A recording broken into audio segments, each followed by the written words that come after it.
O Goberno Central publicou onte o seu proxecto de orzamentos, onde Galicia non existe e a Coruña xa nin se lle espera.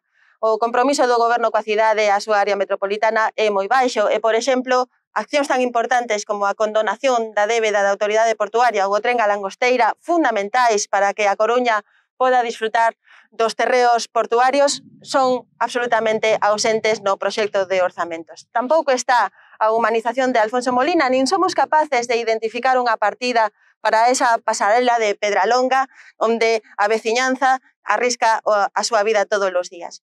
As débedas van a máis. Tampouco hai partidas específicas para a estación intermodal e si alardean dunha rexeneración da ría do Burgo que nos decimos que menos, xa que a metade a paga Europa e estamos en risco de que nos caian un par de multas polo estado da ría.